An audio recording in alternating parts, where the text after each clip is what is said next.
A new report released today has cleared University of Florida campus police officers of any wrongdoing in connection with that incident where a student was tased by police right after yelling, "Don't tase me, bro." Why are they arresting me? Can someone do something here? Let me just say that, because it's a very important question. What did I do? Get off me! Get off my holster! Get the f off me, man! I didn't do anything! Don't tase me, bro! Don't tase me! I didn't do anything! Ow! Ow! Two officers were placed on administrative leave, but the investigation found they adhered to state guidelines and both have been reinstated. Joining me now is civil rights attorney Sanford Rubenstein and Richard Weinblatt, a former police chief and Taser expert.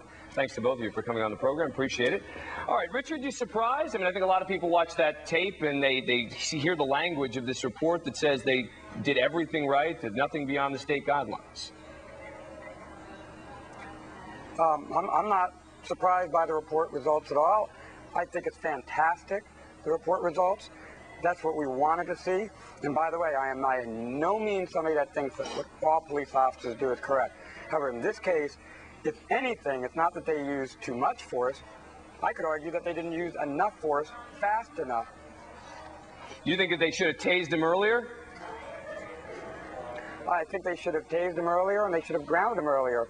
And if the Secret Service had been there and somebody had disrupted a public forum meeting on an educational campus, I guarantee you Secret Service agents would have been all over that guy. Sandy, here's what the Florida Department of Law Enforcement report says. The officer's actions appear to fall well within the guidelines of Officer Response Level 3 physical control. This level allows for the use of pain compliance and restraint devices.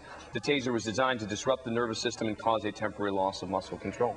It's interesting that a police panel has cleared the police officers of what happened. What I'd like to see is a panel of jurors in a civil trial determine first, was excessive force used? And if it was, how much this young man should get for damages? But I don't think he's going to get it. I mean, look, this guy came in to cause trouble. I mean, I don't think there's any question about that. Now, there's a separate question about how you deal with that. But he came in to cause trouble. He apparently even said to the officers in the car something like, "You were just doing your job." What I'm suggesting is the actions that he did take in terms of not stopping when perhaps he should have speaking, did that really need to result in the kind of force that would use him being grabbed off the podium and tasered after it appeared that he already was restrained? But go ahead, Rich. Do you want to respond to that? He was not already restrained. He had his hand on a chair. The officers gave him verbal commands repeatedly to let go. He actually had the control. He could have just put his hands behind his back. They never would have tasered him, and it would have been fine. And if he had a true complaint against it, he could have filed it administratively. He could have done, as you said, sir, he could have filed a lawsuit, and it could have been handled that way.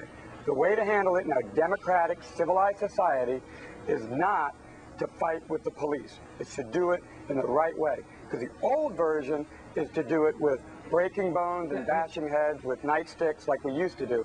I might suggest that in a civilized society, excessive force by police authorities is not acceptable. Is this excessive force? I mean, look, the guy's running back. I mean, they pull him back to the back of the room. He then tries to run back in. They're trying to control him again and again. I mean, isn't this exactly what isn't this what a taser is for? Is to sort of relax someone to stop them from fighting back? I don't know if it was necessary to taser him. Yeah. The tape that I saw had him on the ground, 4 officers surrounding him, and him saying, "Don't taser me, bro." Now, was it really necessary to use a taser? And a taser is not a gentle thing to do. Go ahead, Richard. No, a taser is actually very low on the use of force continuum. They were one level lower than when he was. In the report, it says he was on level 4, which is active physical. He was aggressive. Speaking of that, Richard, from the officer. You supplied us with a videotape. He was at 3. You supplied us with a videotape of you being tasered. Here it is.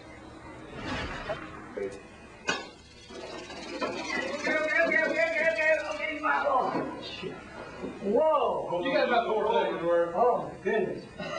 I guess you have to be tased to know what it's really like, huh? I have to add also, I have a case in which a victim was tasered and died of a heart attack not long thereafter.